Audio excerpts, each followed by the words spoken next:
Welcome to the Strategic Leader Podcast with me, Gemma Bullivant, and my co-host, Fiona Craig.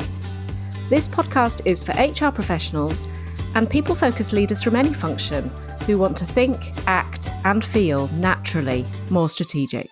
Enjoy the show.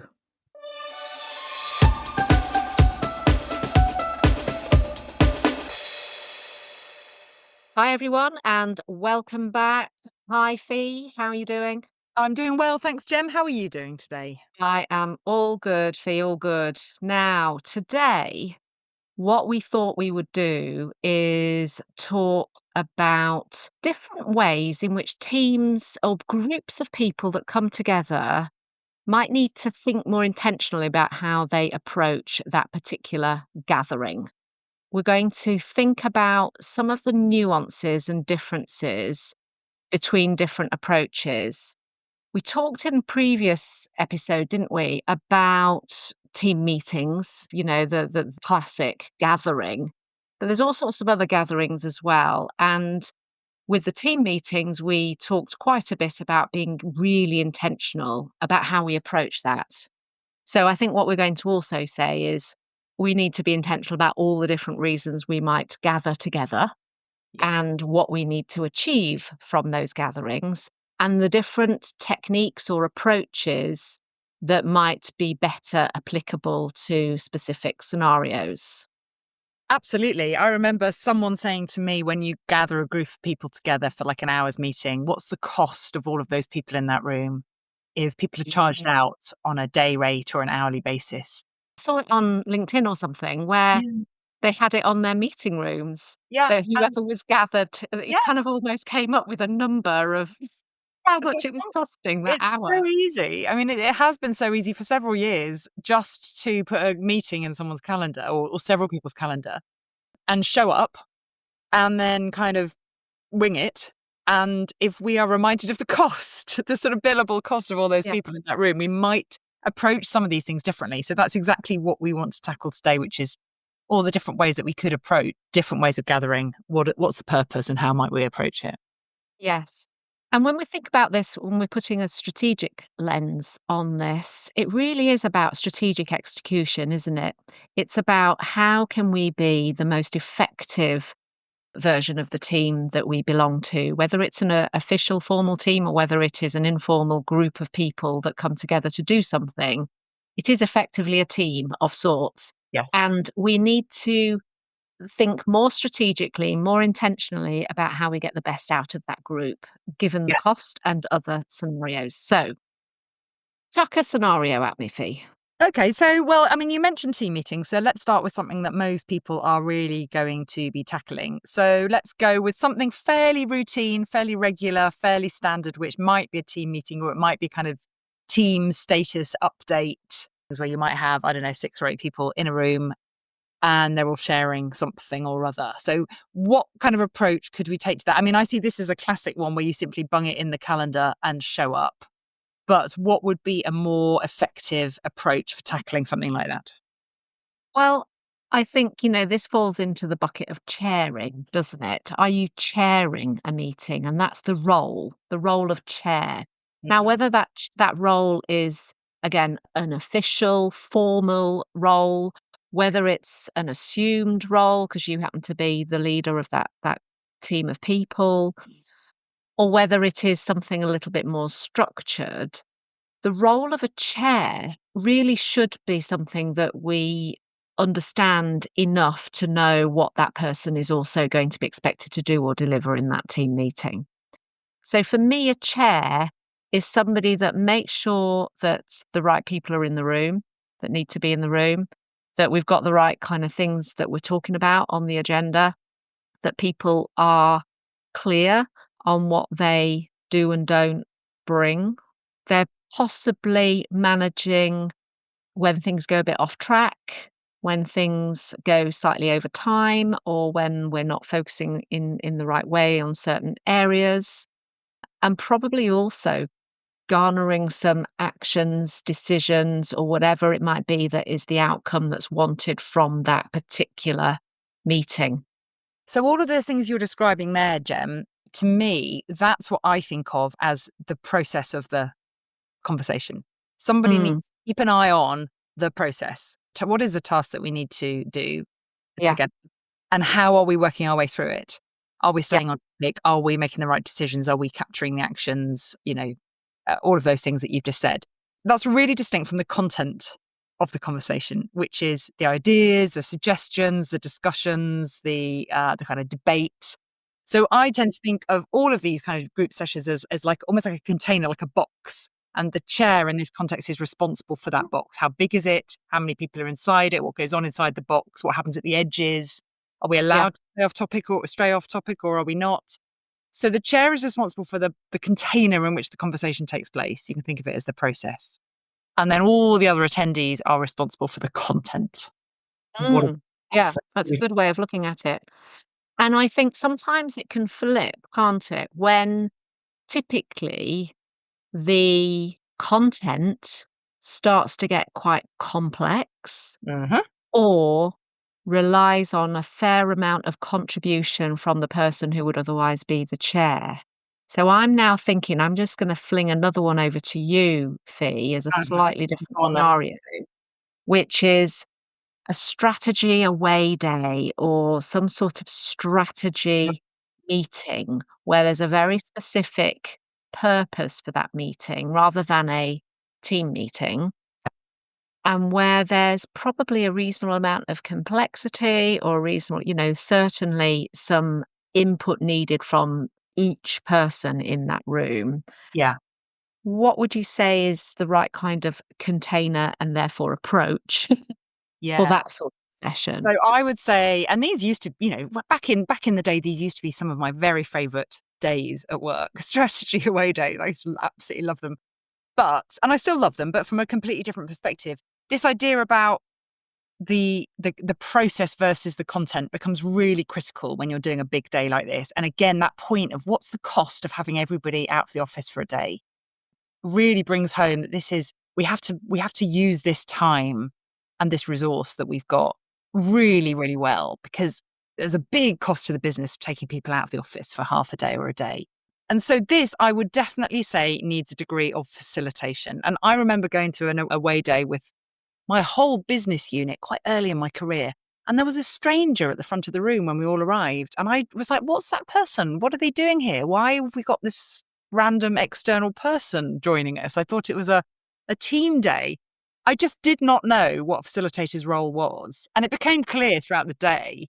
But I remember thinking, why have we got this external person? But I think that's the point. So a facilitator, a facilitator with a capital F is somebody usually external. They're not in the team. And therefore, it's very formally their job to manage the process of this Mm, conversation, manage the timing. They'll manage the rules of engagement, phones on, phones off. They'll manage where we're allowed to stray off topic in any kind of formal way. What do we do with ideas that come up that are not on topic? Do we put them in some sort of car park situation and come back to them later? And I guess the facilitator will also have some really good techniques about how to generate ideas or how to have conversations, how to narrow things down. So a facilitator, professional external facilitator, will have loads of skills to manage the energy levels in the room, to have lots of variety, to be able to engage lots of people. People like to be engaged in many different ways. We've talked about this loads. So, time to think, or time to talk, or time to draw pictures, or time to go for a walk, all of these things a professional facilitator can bring to the mix, but it's all in the service of the process. They have got nothing to contribute to the content of the conversation. And I guess mm, the other part, facilitation, if you haven't got an external facilitator, is somebody to play that facilitation role. And that comes a little bit closer to what we were just talking about chairing, which is mhm, somebody still needs to take charge of, okay, what's the bit we're talking about now? What are we trying to achieve? Is it a decision? Have we made that decision? Are we on topic? What haven't we thought about? Okay, so what are the actions? What are our next steps? Somebody still needs to be a little bit on the outside managing that sort of container. mm. And it can be somebody in the team. It absolutely can be somebody in the team, but then it's very difficult for them to contribute the content as well as it's really hard to flip from managing Yeah, the structure of that conversation and contributing to it at the same time. That's really hard. So you can rotate. yeah. You can rotate those facilitation duties. if you don't have an external facilitator. Yeah, and I would say rotating is definitely something I would recommend if there isn't the appetite, budget, for an external facilitator. I mean, you mentioned the investment needed in, the cost of everybody attending should really warrant a bit of investment in an external facilitator, but it doesn't always work that way, as Yes. we know. But I do remember, I mean, I've been in a few leadership teams in my time, and I do remember one occasion where the CEO effectively said, Gemma, find me a facilitator. We need to do this in the right way. It's our 3-year or 5-year strategy, and you have the skills to do it, I have no doubt, but I actually want you contributing in the room. Mhm. I don't want you being the one holding the pen and trying to think about the best way to get the input from everybody else, the best way to kind of keep the energy in the room, all of the things that you have just described that through my own background, even though I'm not a trained facilitator, I've done a lot of that kind of work. Mhm. And getting an external trained facilitator in was an absolute godsend. She did all of those things. She also did some prep, interestingly. You mentioned kind of turning up Yeah. cold and there being somebody at the front of the room.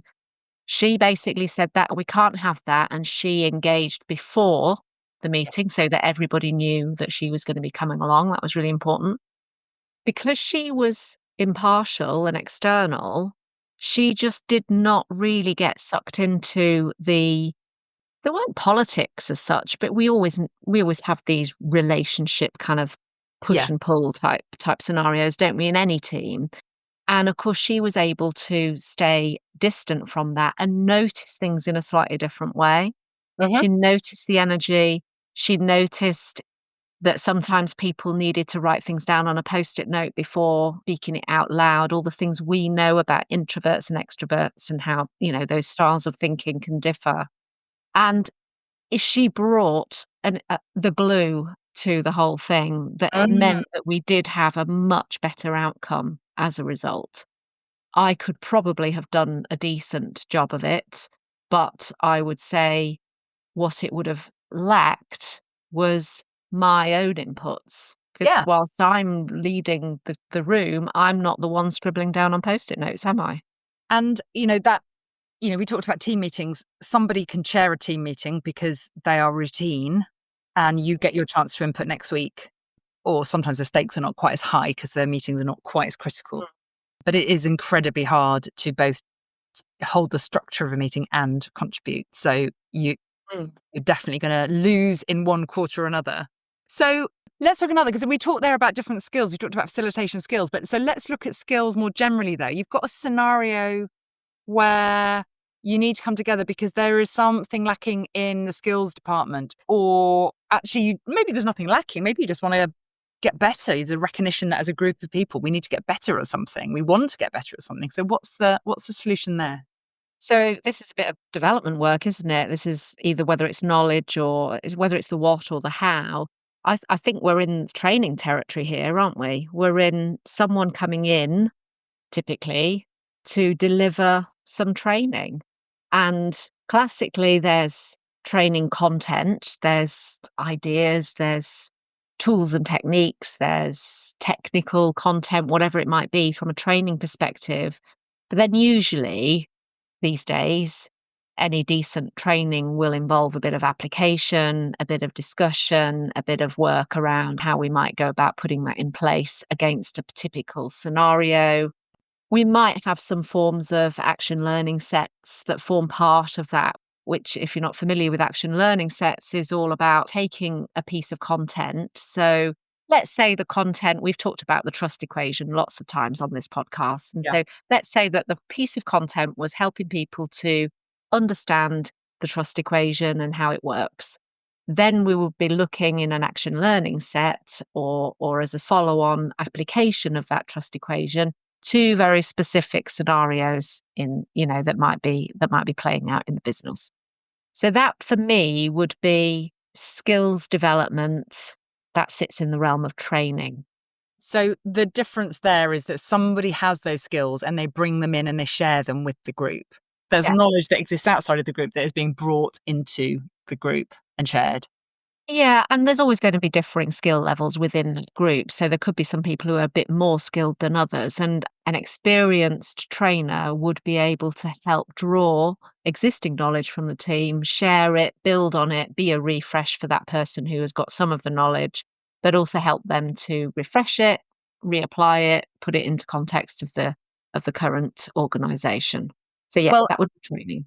yeah, and also you raise an interesting point, which is even though we're all learning this stuff together, we're all on our sort of slightly individual journeys towards getting better from a slightly different point. So I'm learning what this thing means for me and my job and where I'm strong currently or not strong. And you might be on a slightly different journey. We're all learning in parallel, but some of us will be further ahead than others. Absolutely. And just as that facilitator that I described did some positioning work before the away days, when I do team development work from a skills development perspective, I do some pre-work with the participants that just helps to establish where they see their relative strengths and gaps Mhm. so that they recognize that there might be areas that are a bit more of a refresh or that we might be drawing on their knowledge in the room, but there'll be gaps as well, and that everybody's coming at this with different needs. And what that tends to do is help to diffuse the sheep dip Mm. analogy a little. It helps to kind of help people recognize that yes, there's always going to be a bit of sheep dipping when you've got a group of people doing a topic. But if you remember that that topic might have different areas of interest or need for you personally, you can get what you need from that topic. It's less of a sheep dip. Okay, so Give us another those one. quite those quite straightforward, I think. But I think where it can start to get a little bit murkier is more in the realms of team effectiveness. It's Mhm. more in the realms of some of the things that we've touched on in this series of podcasts so far in terms of how we all work better together, how we might gel as a team. We've talked about rapid teaming, we've talked about trust and psychological safety, we've talked about ways in which we can work more effectively together as a team, group dynamics and all of the other things. So what's your suggestion for how best to approach that type of scenario?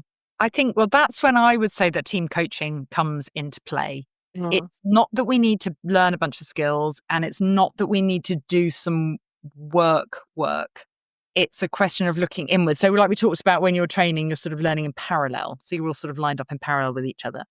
And when you're being facilitated or when you've got a chair, you're sort of you're all kind of focused inwards, but you're focused inwards on a piece of work.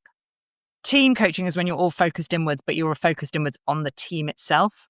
So the behaviors within that team, the dynamics within that team, the beliefs and assumptions at work in that team, and what that means in terms of how we behave, how we show up, and how we operate in our day to day lives. So, team coaching, the work of team coaching is the people in the team. It's very much looking inwards. And equally, it's about us looking inwards together, not looking inwards as as an individual. mm. So, yeah, that's if you think about it in terms of some of the things that we've talked about so far, that's where team coaching differs in that the team itself is the work. And I'm going to say something slightly I'm going to put something out there Go and on. Don't just be bold. Get it I'm out going to there. be bold. And I'm going to say that back in the day, Well, when I we began our careers, is that what you're about to say? oh, yes, yes. When I look back and I think about some of the team things that I've been on in my time, I wouldn't necessarily say I've ever experienced team coaching in the way that you describe it. It would have been a team building event that I would have Yes. Yes. somewhat reluctantly participated in. I just think that team building is often the go-to Mhm. for team effectiveness, whereas actually what you're saying is team coaching is where you should be really focusing on team effectiveness. Let me tell you why I think that is the case. So team building is Okay, so number one, team building is quite easy. You just have to kind of arrange an event. Team building is, on the whole, an event. It could be a drink after work. It could be, an activity weekend. It could be raft building. It could be gin tasting. It could be bread making. It could be, it's a knockout tournament. There's any number of things that fall under team building, but they tend to be, Quite a few that I've been on are now coming back to me as you list those off. I'd forgotten well, about It's a yes, Knockout, but I and have it's, actually done an It's a Knockout. well, and so have I. And when you think about that list, I'm sure as a listener, if you think about that list, some of those things you'd have gone, oh, great, that sounds really good. And some of them you would have absolutely recoiled from.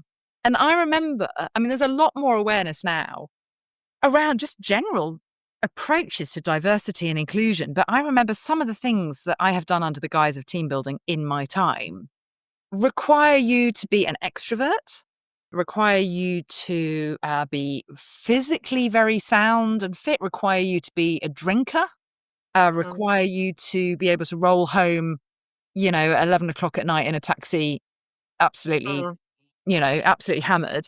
And actually, when you think about that now, it's really, really excluding. So I don't think that's quite the case anymore. I think we're a lot more aware about the kinds of events that we put in place. But team building is one of those words that will make a lot of people roll their eyes.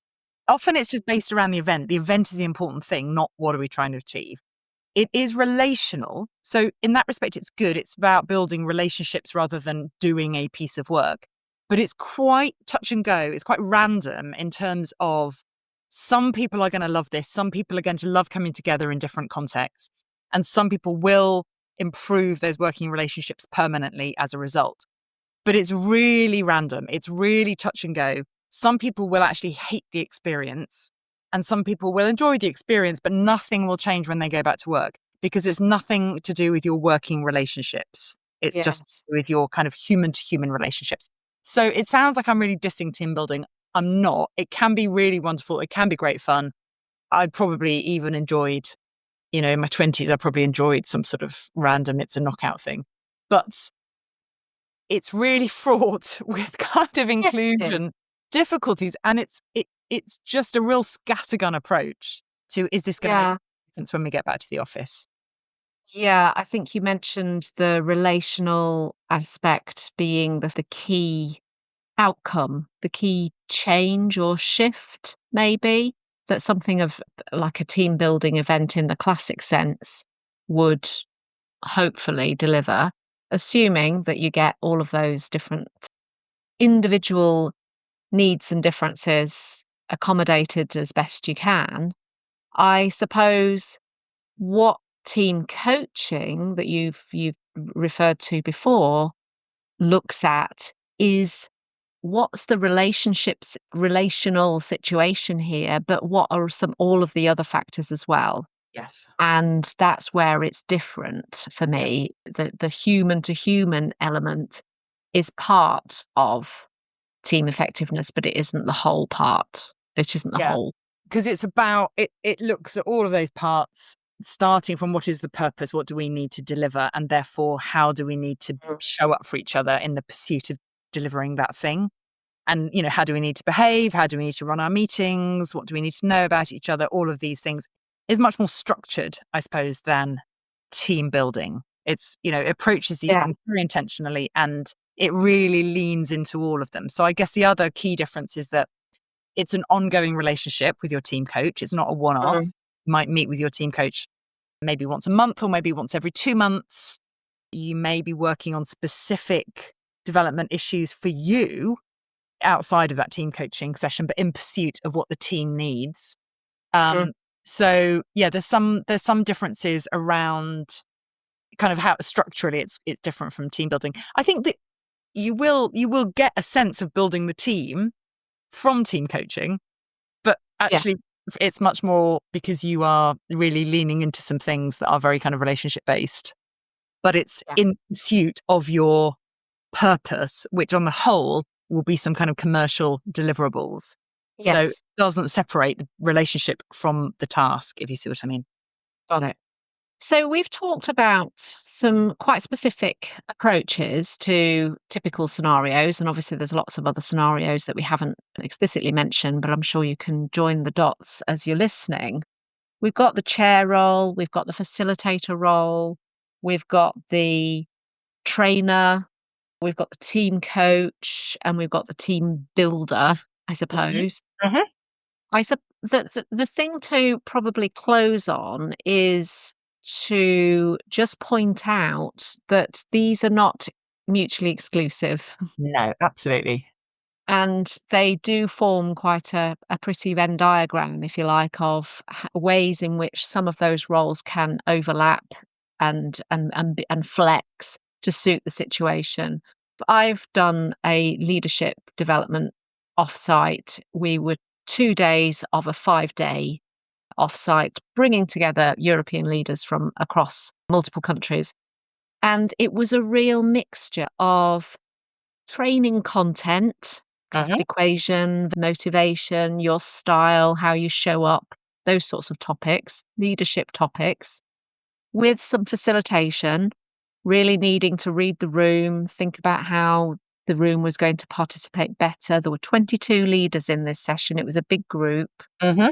through to making it as applicable as possible to this group because they'd all come together and they needed to not just learn some concepts but actually start applying it to real life scenarios. So some facilitation really kicked in at that stage. Mhm.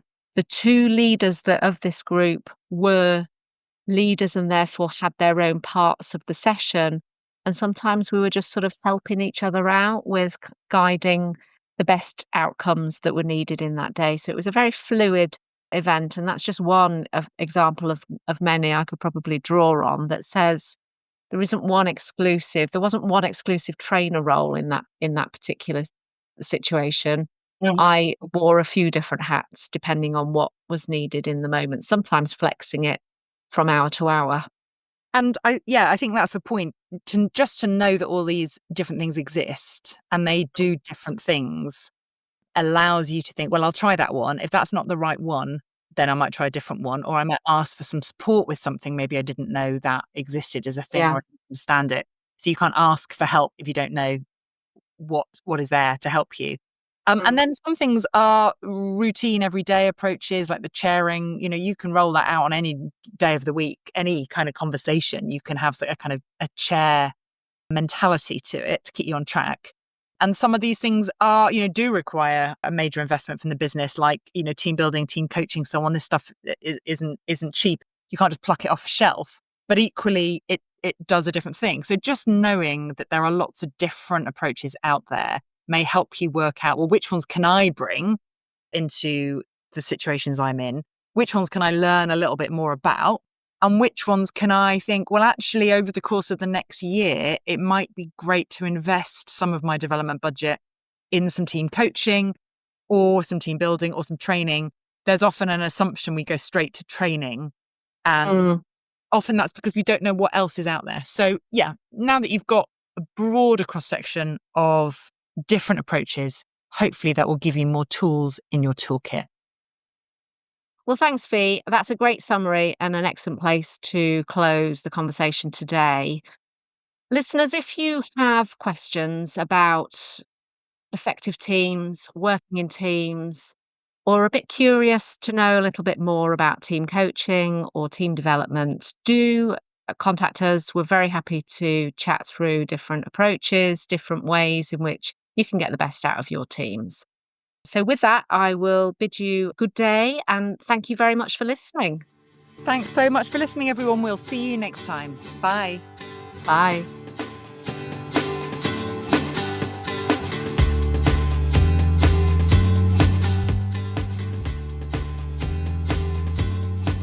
Thank you for listening to this episode of The Strategic Leader. If you liked the episode, please subscribe to access more of our recordings. And if you think it'd be useful for someone else, please forward to them and leave a review. We base our content on questions we are regularly asked and what you want to know more about, so please do email us with any questions or comments to gemma@gemmabullivant.co.uk. And remember, you're already being more strategic than you realise.